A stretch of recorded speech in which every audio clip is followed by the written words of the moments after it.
The purpose of this video is to give you guys a quick reminder of some Excel things you may have forgotten, a bit of a refresher here so you can complete this first assignment. So our completed assignment is going to look something like this with the Know Your Configuration project, and you can see how it's customized here with some different Excel formatting and pictures and things like that. So we definitely need some reminders here to keep you guys going in the right direction. So when we open a blank document, one of the first things is this.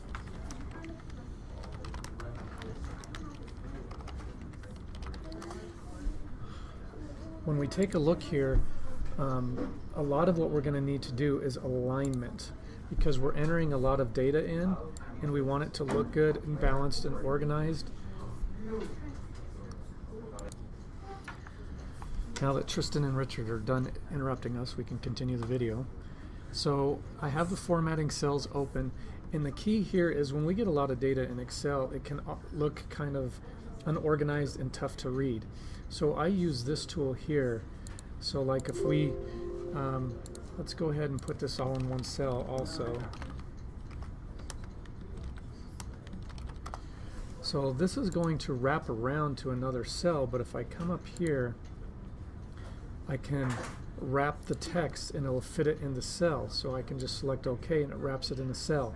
But what happens here is if I make it too big, you see how it's at the bottom. So again, all of this is in alignment, and so this would be vertical centering, meaning up and down. So I go to center and then hit OK, and then it's nicely balanced here. So if you have multiple things,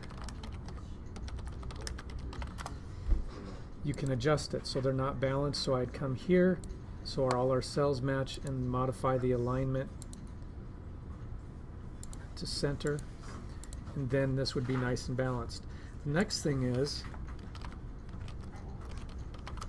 if I have a bunch of data in the cell because I'm putting components of the computer in a row, they're going to bunch up against each other and it's tough to read. So again, I come here, then I can go to Format, Row Height. And I always like, when I'm doing a table or something, I just go ahead and change this to 20 or 25. And then you have a nice space between all these cells. And the same thing, I would just grab them all and then switch my alignment to vertical center. Then there's more balance to this. And then we can shade, because some of this will be cool to be shaded. It just depends on what you're doing with your design. Because you can overshade this and then it just looks like a circus and you can't read it. Another thing is to add borders. So I could come here and come up to my border tool, and you have all kinds of options.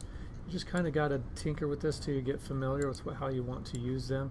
Because again, if you add too many borders and too much shading, it's just not going to look good. So you have to find a good balance. So again, the key here is using this alignment and your different options up here, and a number alignment as well when we get into adding the number section.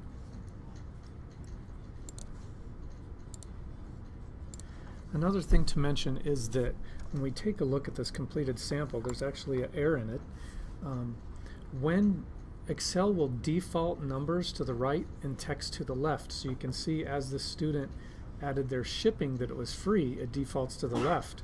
They had centered their price, but then their tax and total price when they did these calculations defaulted right. So this is something you'll want to be consistent and look good in your design. So personally, I would grab the student's project and center it all like that, and you're just it's gonna have a cleaner look to your product. So same thing up here, you can see that he did center everything, so he just must have overlooked that section. So I have everything centered, whether it's text or words, and it comes out looking really nice. And again, in this one, notice he didn't overdo it with shading. He kind of used the shading to identify the component and then use really good spacing here to make this come out. As a reminder, when you go to File Print, it'll put these dotted lines on so you can see the edge of your page. You're welcome to flip this on its side or make it the long way. So portrait or landscape, whatever works. Just when you see the page cut in half, make sure it's at a logical part. We can see here that his operating system title was on the first page, and we would have wanted to modify our row height a little bit, so that kicked it onto the second page for a final product. Also in your assignment, you'll need to calculate a total price just to practice some Excel formulas. We have pictures of our product on here, so you're going to want at least one picture of each of these. In the sample file, we'll run through. It has calculating tax and total price. The last time we researched tax for Canyon Cities, it was 8.4%. So make sure you calculate that right in your formula. So I have the price, shipping, taxes calculated with the formula. We can see if we hit F2 that it is B30, our price, times 0.084, our tax. That calculates the tax for us. And then finally, total price is adding all these up. So if there was shipping, it would be added in there. And we'll run through that also with the starter file.